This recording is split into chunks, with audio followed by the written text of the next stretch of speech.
vamos ao texto bíblico seguir com as nossas exposições do Evangelho segundo Mateus. Estamos perto do fim. Hoje nós vamos concluir o capítulo 26. Vamos concluir o capítulo 26 do Evangelho segundo Mateus. O Senhor nos ajude, nos dê graça mais uma vez, para que possamos compreender as verdades que estão contidas no texto sagrado. Nós vamos, capítulo 26, a partir do versículo 57, é a nossa reflexão desta manhã. Eu vou ler bastante, mas espero falar pouco.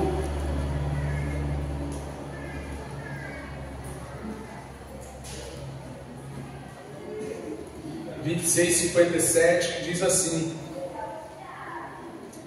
E os que prenderam Jesus o levaram à casa de Caifás, o sumo sacerdote, onde se haviam reunido os escribas e os fariseus. Pedro seguia de longe até o pátio do sumo sacerdote, e tendo entrado, assentou-se entre os servos, para ver como aquilo ia terminar. Os principais sacerdotes e todo o sinédrio procuravam algum testemunho falso contra Jesus, a fim de o condenarem à morte. E não acharam, apesar de terem sido apresentadas muitas testemunhas falsas. Mas, afinal, compareceram duas, afirmando: Este disse: Posso destruir o santuário de Deus e reconstruí-lo em 3 dias.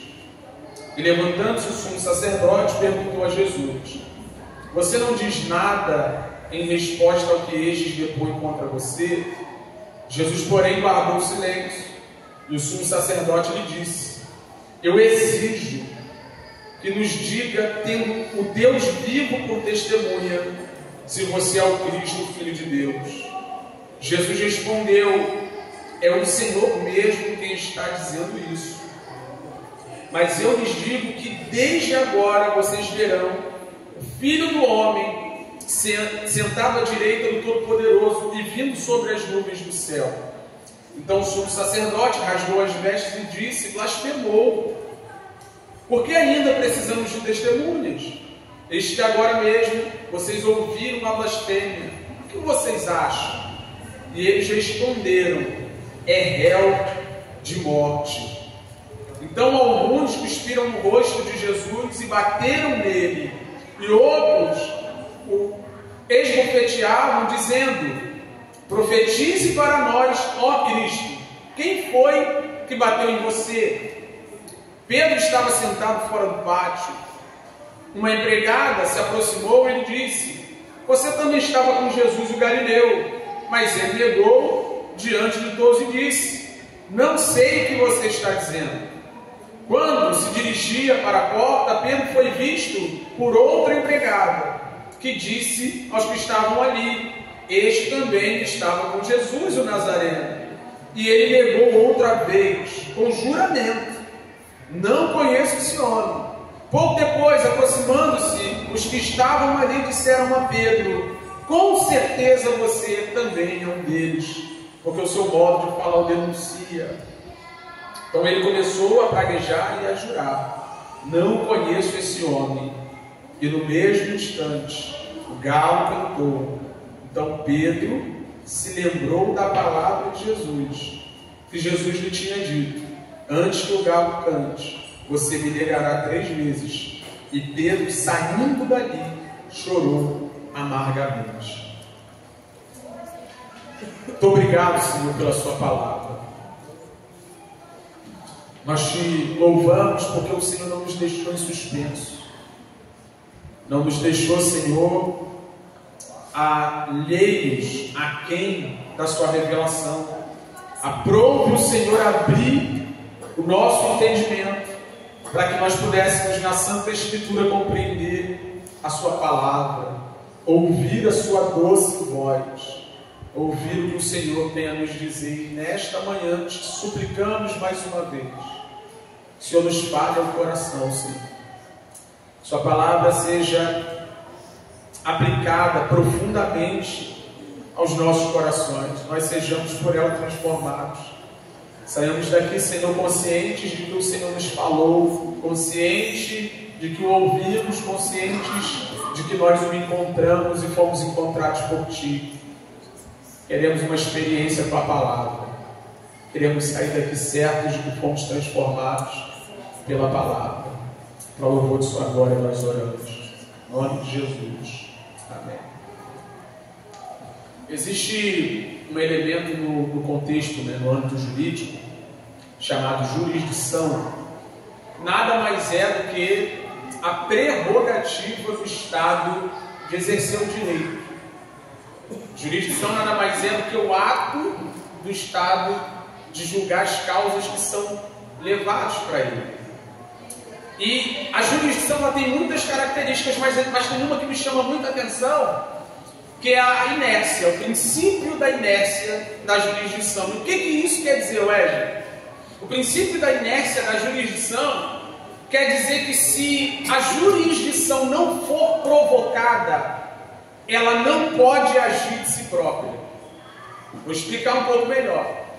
Se eu não for ao judiciário e mover uma demanda contra alguém, o judiciário nada pode fazer se eu tiver um problema com essa pessoa. Então vamos supor aí, que o Alex está devendo 1 milhão. Alex está devendo 1 milhão, tem um contrato assinado, quero receber meu dinheiro e preciso de uma força maior do que o acordo que fechei com o Alex para receber meu dinheiro. E o que eu faço? Eu fico em casa esperando que o judiciário adivinhe que eu tenho um problema com o Alex e venha à minha direção? Não. Eu, através de um representante, ou eu mesmo, essa possibilidade, vou até o judiciário, provoco o judiciário e tiro o judiciário da inércia. A jurisdição agora vai ter o seu efeito. Então, da perspectiva jurídica, eu não posso de jeito nenhum esperar que o judiciário se mova na minha direção para resolver uma causa, e o judiciário também não tem o poder, salvo algumas exceções, guardado algumas exceções, de se mover por conta própria e vir na minha direção para resolver um litígio que eu tenho. Mas diante de nós está um tribunal que não foi provocado, que não saiu da inércia porque alguém provocou. Isso aqui é um tribunal muito parecido com os tribunais do dia de hoje. Eles prendem, eles promovem todos os elementos que devem estar dentro do contexto do julgamento, eles julgam e eles dão a sentença, diferente do judiciário se funcionar de acordo com aquilo que está estabelecido. Esse é o momento em que o nosso Cristo, Jesus, o nosso Senhor, vai ser julgado pelas autoridades judaicas, pelo Sinédrio, pela Suprema Corte do povo judeu. Para quem está caminhando com a gente, desde as primeiras exposições, é legal a gente fazer esse exercício, para nós termos em mente ali o caminho que Jesus está fazendo para o Gólgota, o caminho que Jesus está fazendo para a cruz, todo coerente, todo consistente com a vontade de Deus, todo de acordo com aquilo que Deus deseja realizar no seu próprio plano. Na última Páscoa, ele está com seus discípulos no cenáculo, instituindo a ceia, tendo uma última refeição, falando sobre algumas coisas muito importantes, alguns últimos ensinamentos. Dali, do local onde ele está só com os seus discípulos, ele vai para o Getsemane, como nós vimos aqui em semanas anteriores, na semana passada e retrasada. Ele tem um tempo pessoal ali com seu Pai, com Deus, orando para que o Senhor, se assim fosse possível, cumprisse o plano da redenção, sem que ele tivesse a necessidade de tomar o cálice da ira de Deus. Ele é preso nesse lugar e agora ele já está num outro ambiente. Jesus é levado para a casa do sumo sacerdote. João diz que antes de ir para a casa de Caifás, ele vai para a casa de Anás, sogro de Caifás, era sumo sacerdote também, mas ainda tinha grande influência nas deliberações da alta cúpula judaica do Sinédrio. Depois da casa de Anás, ele vai para a casa de Caifás, e ali no pátio vai começar o julgamento mais injusto da história. O julgamento mais injusto da história. Sem que a jurisdição fosse provocada, são os próprios judeus e os seus líderes, a cúpula judaica, que vai até Cristo Jesus, tendo em vista já condená-lo, diz lá no versículo 59, tendo em vista condená-lo para matar Jesus. Para matar Jesus. E eu batizei esse tribunal aqui, eu chamo esse tribunal de tribunal de interesses pessoais, que fala muito da nossa relação com o nosso Deus. Esse é o tribunal onde todo homem que se relaciona com Deus já tem tudo armado, já tem tudo programado para que sua vontade no final seja feita, seja estabelecida. Para que isso fique muito claro, perceba que nós estamos falando de um tribunal literal, com as autoridades judaicas, né? Acredito que não estavam todos lá no Sinédrio, porque são 71 homens, prenderam Jesus no meio da noite. É possível que alguns foram avisados assim nas pressas e chegou lá no mínimo 23 para deliberar, que era o número mínimo, né? Nós não estamos falando dessa perspectiva apenas. Não estamos falando dessa perspectiva apenas. Mas tratando de você e eu, de nós, todo ser humano recebeu de Deus a oportunidade de lidar com Ele a partir do seu próprio coração. Então é nesse lugar, no meu e no seu coração, que nós montamos os nossos tribunais, onde nós queremos que as nossas vontades sejam estabelecidas, e a partir das nossas injustiças, nós fazemos a convocação, o julgamento, a deliberação da sentença para que a nossa vontade seja estabelecida. É isso que está acontecendo ali, e é isso que acontece com a gente. Vou descrever mais uma vez para a gente não se perder. São os líderes religiosos, a alta cúpula religiosa, que tem interesses pessoais, que estão sendo atrapalhados por esse mestre, por esse rabino, que está abalando o seu tempo através dos seus ensinos e dos seus feitos, que agora precisa ser morto para que os interesses pessoais da cúpula religiosa fosse desimpedida de ir adiante. E é o que nós somos. É o que nós fazemos no nosso próprio coração. Aqui Jesus está num espaço físico, mas aprove a Deus colocar nesse lugar onde nós nos relacionamos com Ele, pensando que nós somos os juízes e temos o direito de deliberar a partir do que queremos. Mas vamos ao texto para que nós entendamos um pouco melhor como isso funciona na prática. O texto diz para nós, desde o versículo 57 ao versículo 61, que Jesus está ali. Jesus está naquele lugar, diante do sumo sacerdote do Sinédrio, no pátio da casa do sumo sacerdote. E a primeira coisa que me chama muita atenção aqui, e eu acho que deveria chamar a atenção de todo cristão que lê a Escritura de maneira correta, de todo cristão que tem, no mínimo, interesse de saber o que o texto bíblico está querendo dizer, que o texto bíblico está querendo dizer alguma coisa quando ele diz o que diz. A primeira coisa que salta assim aos meus olhos, né, é que Jesus não vai parar na mão dos romanos em primeiro momento. Apesar dos romanos terem deliberado a morte de Jesus, porque eles sim tinham a prerrogativa de fazer esse tipo de julgamento, vai aparecer no texto, né? Ele vai parar na mão daqueles que o próprio Jesus disse que se assentaram na cadeira de Moisés, capítulo 23, versículo 2 de Mateus. Jesus diz que na cadeira de Moisés assentaram-se os escribas e os fariseus. Então Jesus está diante de um tribunal formado sobretudo por homens religiosos, por homens conhecedores da lei, conhecedores da Escritura. Ele está diante de homens que supostamente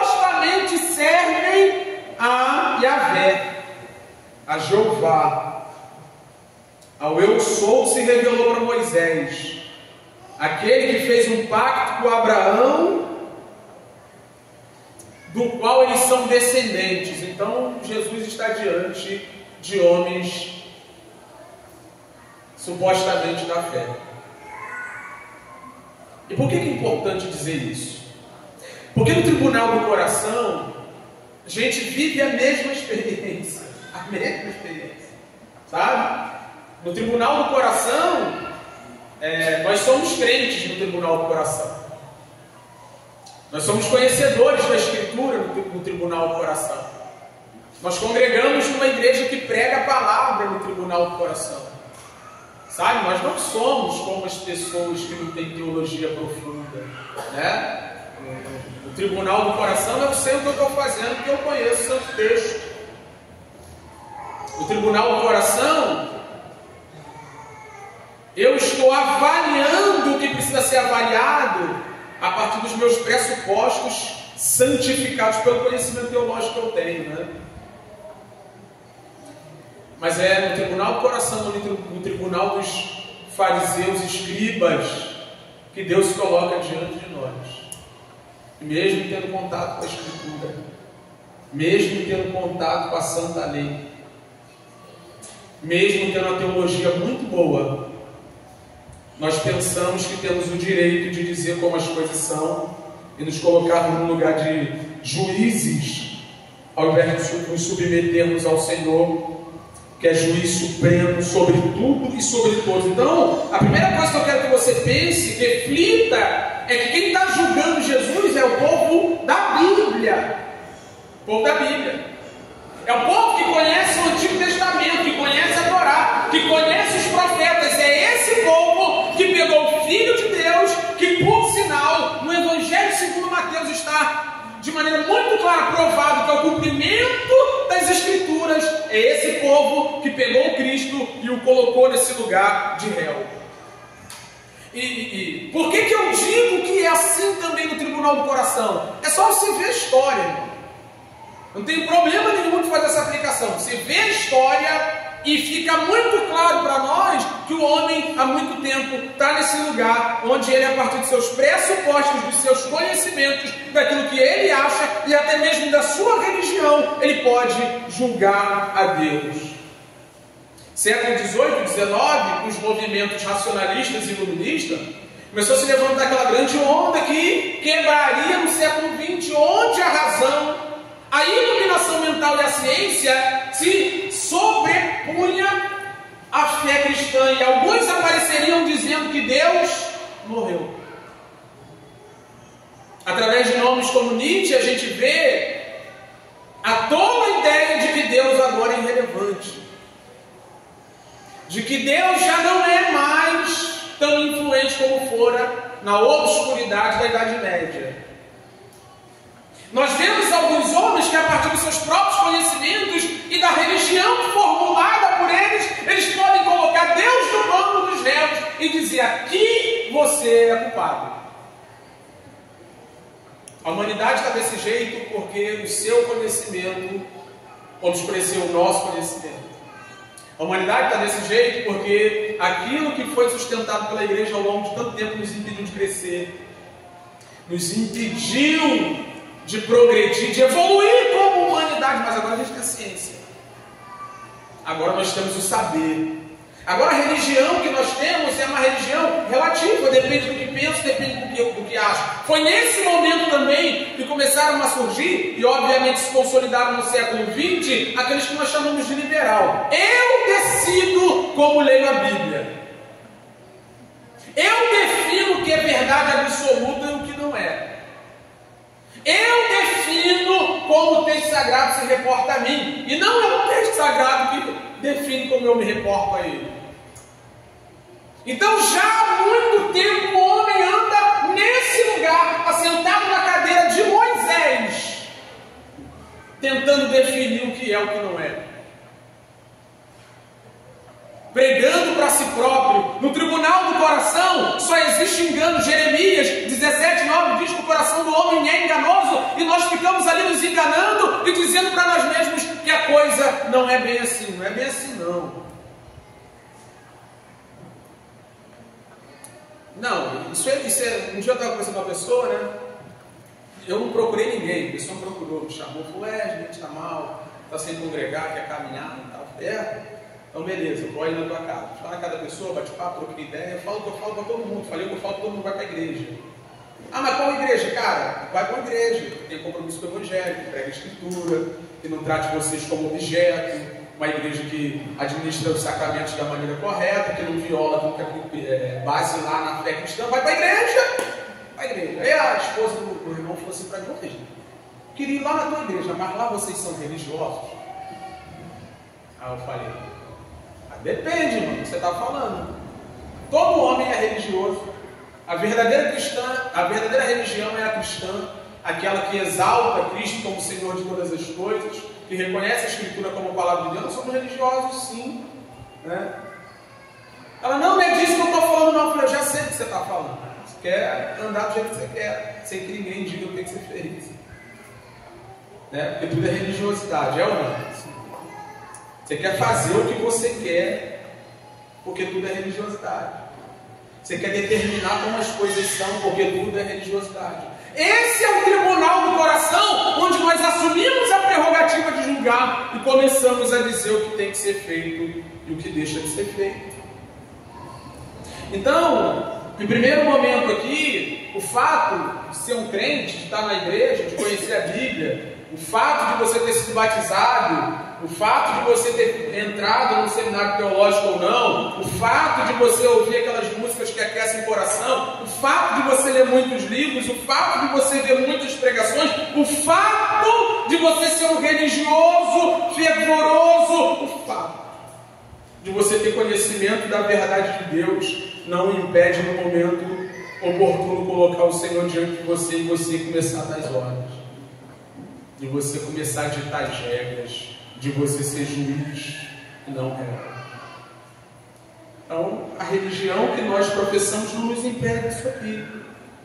Verdade, os fariseus disseram a Jesus em algum momento, nós somos filhos de Abraão. E Jesus disse, se vocês fossem filhos de Abraão, vocês não estariam procurando a minha morte.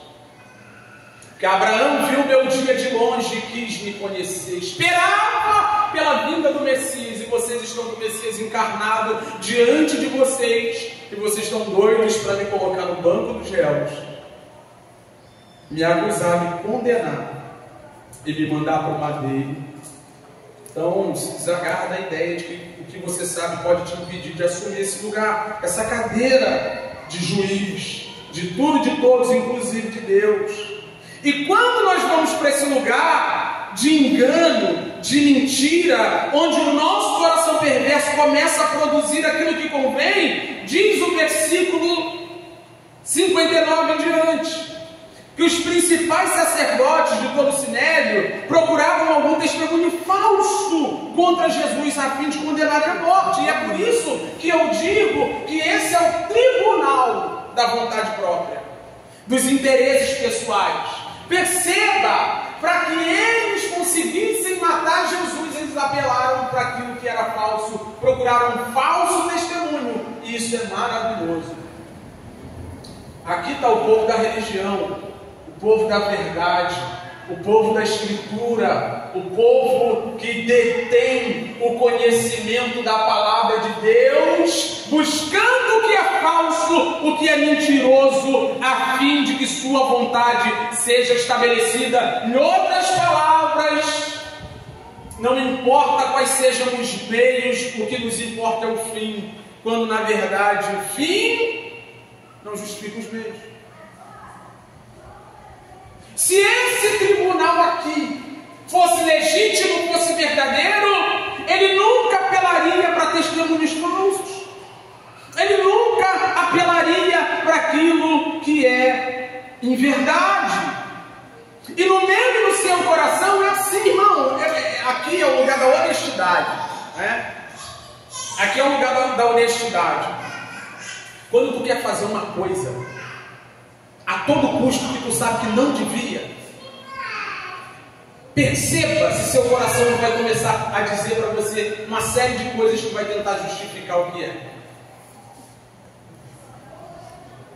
Na tentativa de ficar bem consigo mesmo, isso quando a gente não procura outra pessoa, né? Aí a gente liga para fulano, que passou pelo mesmo problema. Fulano, estou passando por esse problema que você passou? O que você acha disso aqui? Né? Aí você tem que dar a sorte de ligar para alguém crente. Porque se tu ligar para alguém que não é crente, a pessoa vai falar assim, tu não merece isso aí não, pô. Só o nosso Cristo que merece ser esmagado na cruz, né? Você não merece passar por nada do mundo. Mas quando você vai a uma pessoa desconectada da verdade também, ela vai dizer para você, cara, você não merece isso aí não.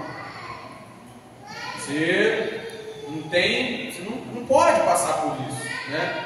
E aí quando não é externo, como eu falei, no tribunal do coração é interno, o seu coração fica dizendo para você próprio. Não, Deus vai te perdoar o pecado premeditado. Não é isso tudo não é bem assim, não é tão rigoroso. E aqui eu não estou fazendo apologia a uma vida legalista onde nós vivemos para conquistar o favor de Deus, mas eu estou falando daqueles que são santos, chamados para serem santos, vocacionados para a santidade. As obras, boas obras que estão estabelecidas antes da fundação do mundo, elas estão aí para que nós andemos nela, diz o apóstolo Paulo. Eu estou falando com você, que sabe o que não deve fazer, mas fica se enganando, colocando Deus na parede como se ele fosse rigoroso demais.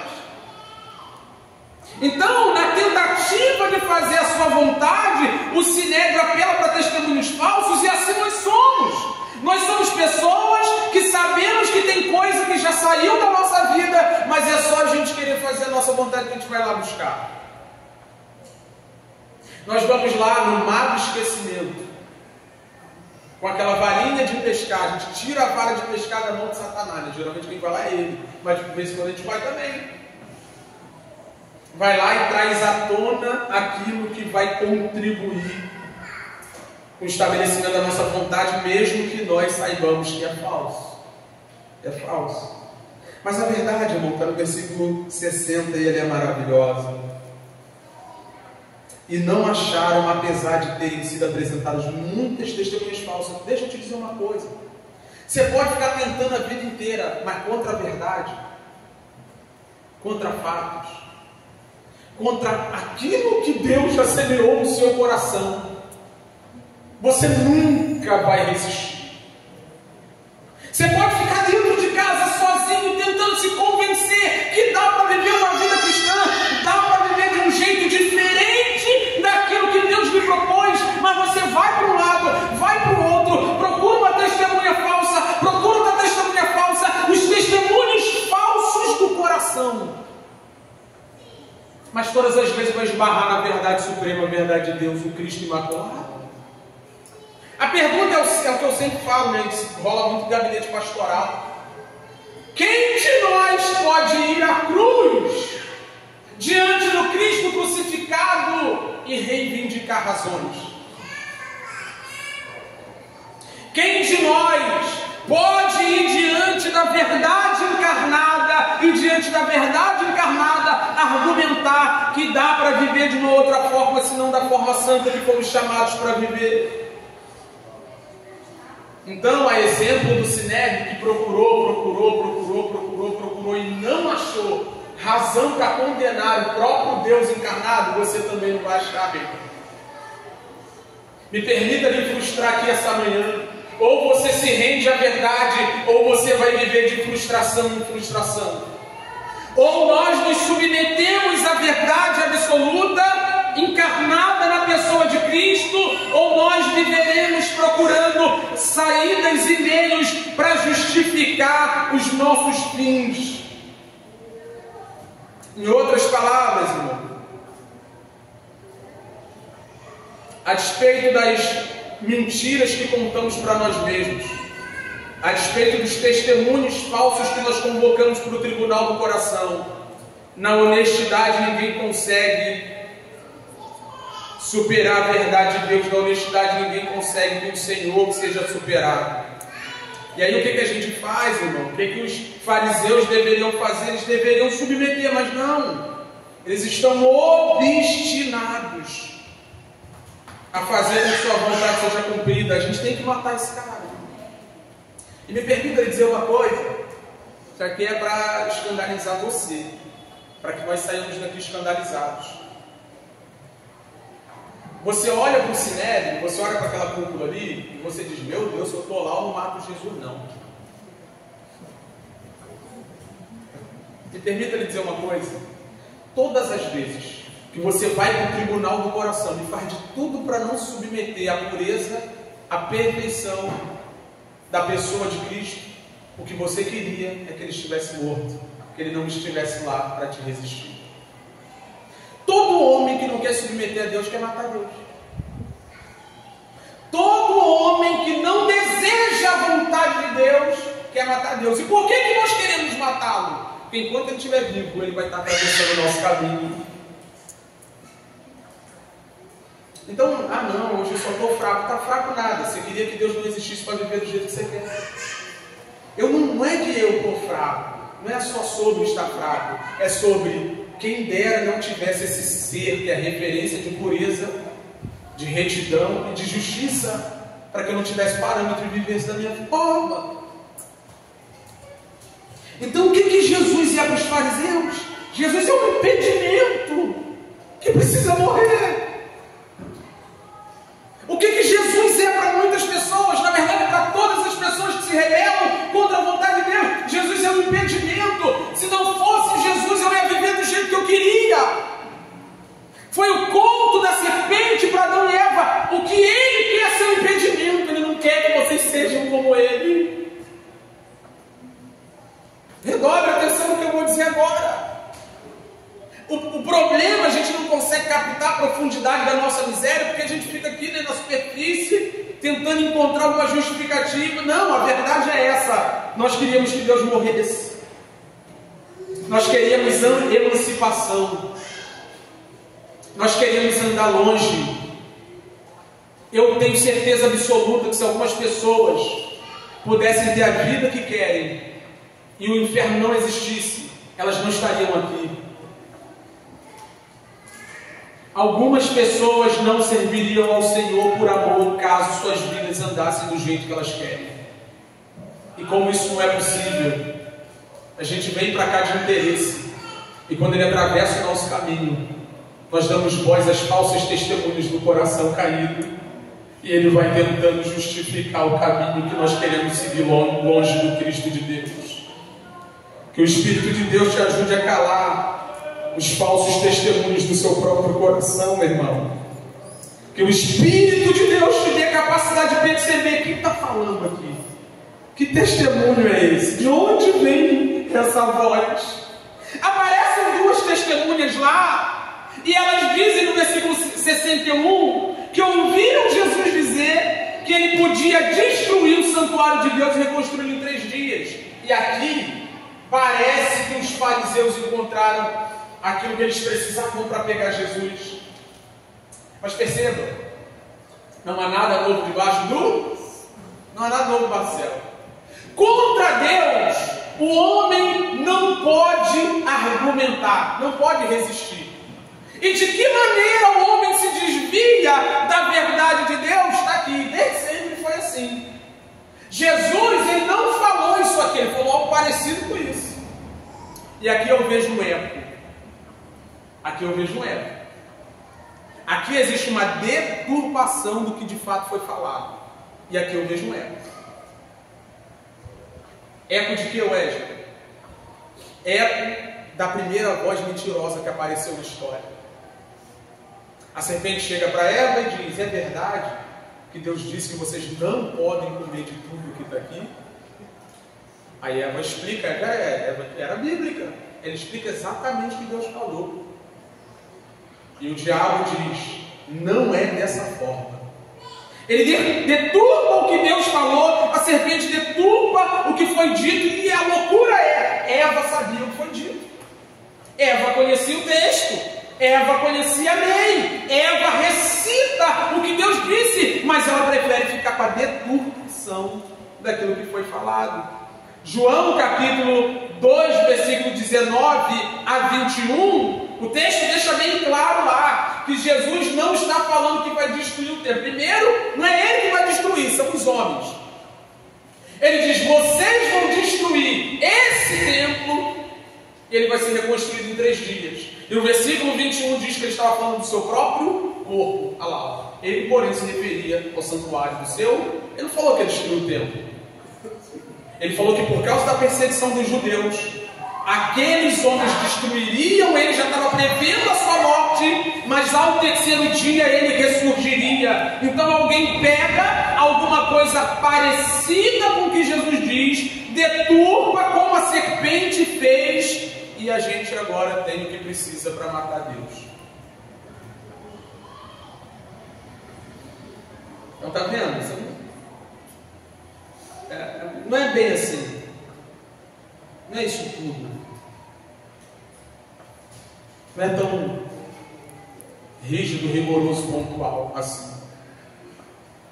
Não é assim. É exatamente assim. É exatamente da forma que Deus disse. É exatamente nas palavras que Deus estabeleceu. E algumas pessoas ainda se perguntam por que tem um livro escrito preservado há 2000 anos. Tem um livro escrito preservado há 2000 anos, porque Deus quis que sua vontade revelada tivesse estabelecida, a fim de que nós não confundíssemos a vontade de Deus com nenhuma outra voz. Amém. Então, independente do que os testemunhos falsos do coração digam para mim e para você, nós precisamos perseverar na verdade de Deus. Independente do canto da serpente, Eva, fica com o que Deus falou, fica com a verdade que está dentro de você, por mais dolorida que seja, que nós ficamos com a verdade de Deus do que com a mentira dos nossos próprios corações. E alguém disse um dia que a melhor nota falsa é a nota falsa mais parecida com a verdadeira. É por isso que as testemunhas pegam muito das palavras que Jesus usou, mas não todas elas. Não todas elas. Obrigado. Dá uma olhada no coração e vê se todas as palavras que Deus disse está aí, ou só até um pouquinho. Perceba, a grande maioria das pessoas sofre muito porque elas são parciais na abordagem da verdade de Deus. Elas querem aquilo que convém. Elas pegam aquilo que faz sentido. O seu coração prega para elas uma parte do Evangelho, uma parte da Escritura, uma parte daquilo que é verdade.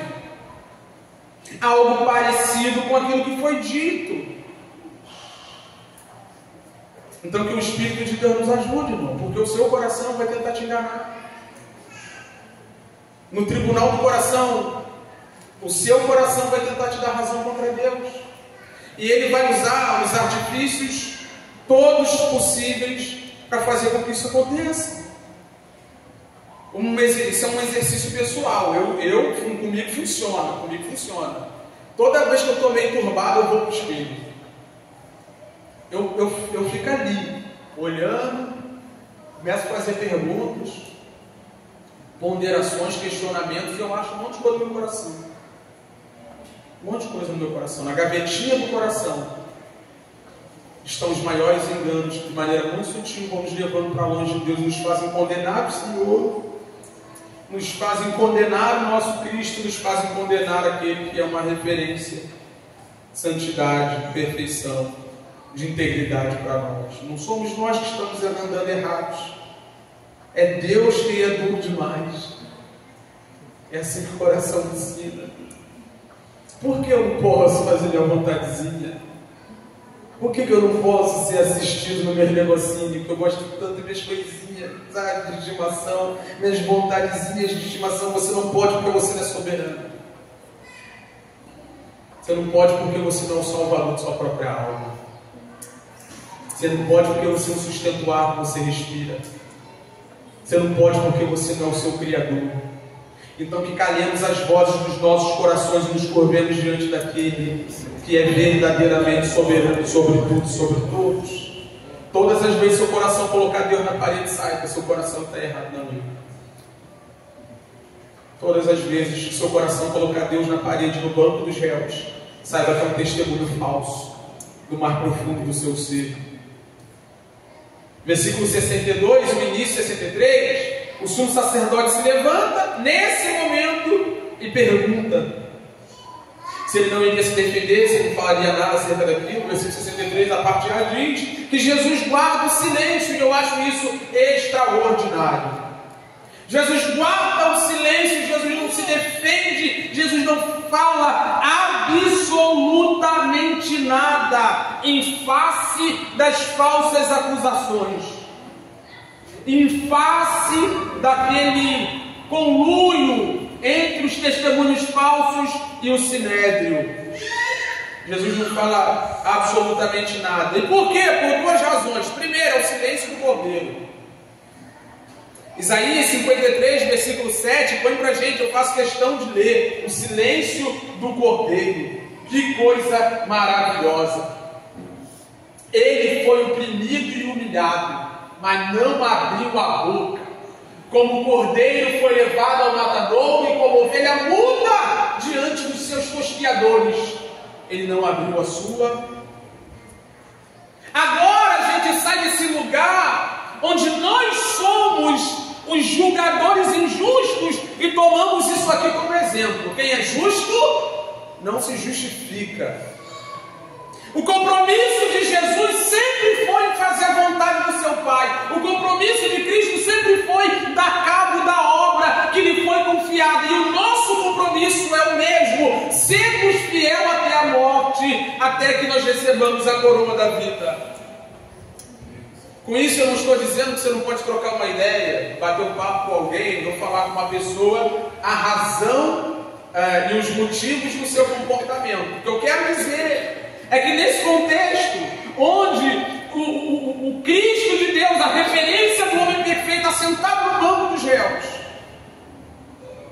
nesse lugar onde nós somos acusados, onde nós somos oprimidos, onde nós somos inquiridos, a gente não precisa falar nada. Não são as nossas palavras que nos justificarão diante dos homens, mas é aquilo que a gente vive, é a nossa experiência diante de Deus. Se você olhar um pouquinho mais acima, eles tentaram de toda forma, não achavam um jeito de pegar Jesus, eles não achavam um jeito de pegar Jesus. E nós precisamos seguir esse exemplo, ao invés de continuarmos nutrindo muitos discursos fervorosos, inflamados, tentando dizer ao mundo inteiro quem nós somos, que vivamos o que nos foi proposto. E quando sentarmos no banco dos réus, que sejamos condenados, não por sermos criminosos, mas de maneira injusta como o nosso Cristo foi. E aí tem algo extraordinário que acontece. Jesus guarda o silêncio, ele não fala nada, porque ele é o Cordeiro de Deus, que ele não precisa se justificar. E o sumo sacerdote levanta e diz: eu exijo que nos diga, tendo Deus vivo por testemunha. Agora tem o testemunho verdadeiro. Irmão, as trampas do texto bíblico são sensacionais, né? Porque enquanto eles queriam que o testemunho de 2 ou 3 pegasse Jesus, né, e isso não funcionou muito bem, agora o sumo sacerdote, né, chama o próprio Deus vivo para a conversa, coloca a maior das testemunhas e pergunta se Jesus era o Filho de Deus. Em outras palavras, o que está acontecendo aqui é o seguinte: tem acusação contra ele? Não tem acusação contra ele. Mas tem alguma verdade que advoga contra ele dentro do nosso sistema? Tem. E aí é um problema grave. Um exemplo clássico de como os cristãos devem viver diante do Senhor. Vocês entenderam uma coisa? O dia que a vida que você tem com Deus não puder ser razão para que os seus opositores, os seus inimigos, os nossos adversários nos condenem, eles vão montar um sistema onde dentro do sistema deles nós seremos reprovados. Olha para mim que eu quero falar algo extraordinário para você, muito significativo. Você está no mundo, Daniel. Como é que a gente pega ele? Ele ora 3 vezes ao dia. Então bota um decreto que não pode mais orar, a não ser para o rei da Babilônia. Então a gente monta uma estrutura onde na nossa estrutura ele vai ser pego. E aí, quando Jesus é acusado caluniosamente, ele fica quieto. Mas quando o sumo sacerdote pergunta a verdade, não, da verdade eu não entendo. Da verdade eu não entendo. E Jesus responde, não nega. É o Senhor mesmo que está dizendo, é uma maneira de Jesus colocar do lado de lá a responsabilidade, mas ele segue. Mas eu lhes digo que desde agora vocês verão o Filho do Homem sentado à direita do Todo-Poderoso, vindo sobre as nuvens do céu. O que Jesus está falando aqui, irmãos? Para a gente começar a encerrar, Jesus está falando da exaltação do Messias. A partir do terceiro dia, com Cristo ressurreto, a única coisa que os homens testemunhariam era a exaltação do Messias. Ele venceria a morte e também seria assunto aos céus e assentar-se-ia ao lado do seu Pai. Olha aqui para mim. Até agora ele está sentado no banco dos réus diante da cúpula religiosa. Até agora, não porque alguém tem poder para isso, mas porque ele se sujeitou. Ia falar isso um pouco mais atrás, deixei para agora. Ele se sujeita. Você precisa entender isso. A gente precisa baixar a bola, por quê? Porque quem determinou ter uma relação com a gente não foi a gente, de Deus com a gente, foi a gente, foi Deus. Foi o próprio Deus que determinou em sua soberania se relacionar conosco. Não fomos nós que fomos ao céu, foi Cristo que veio a nós. Foi Ele que veio a nós. Logo, fica muito claro que a gente não está por cima da carniceira. Tá? A gente fica aqui brincando de juízes, governadores e reis. Mas foi Ele que se submeteu, se humilhou, se tornou como um de nós, estava tudo sob o controle dele, nada ali estava fora do controle. A gente fica no nosso coração fazendo guerra contra o Senhor, tentando condenar esse Deus compassivo, bondoso, que quer governar nossas vidas em amor e misericórdia. Mas isso não é uma prerrogativa sua, você está fazendo isso de rebeldia. É Ele que veio até nós, submeteu a tudo isso, e vai chegar o momento em que Ele voltará em glória. O texto diz bem claro, cara, você está dizendo que eu sou o Messias, mas a partir de agora, a única coisa que vocês vão ver da minha parte não é mais humilhação. Irmão, isso não é um problema com a igreja de Cristo Jesus. Se você é crente, você não tem problema com isso. Mas para os inimigos do Cristo de Deus, a ideia de que Ele ressuscitou dentre os mortos, está à destra do Pai, e em breve vem, é um terror. A partir de agora não tem mais Jesus andando desprovido de proteção nas ruas da Palestina. Não tem mais isso. A partir de agora não tem Jesus sentado numa mesa com um traidor que vai entregar. Não tem mais isso. A partir de agora não tem Jesus no Getsemane desprovido de proteção, onde os homens, como a gente viu com o Alex na semana passada, podem chegar e pegar ele e matá-lo. Tem mais isso. Agora tem o Filho de Deus exaltado, assentado à destra do seu Pai, soberano com a glória que sempre foi dele, restaurado e esperando o grande dia de estabelecer a vontade dele, o plano dele de uma vez por todas.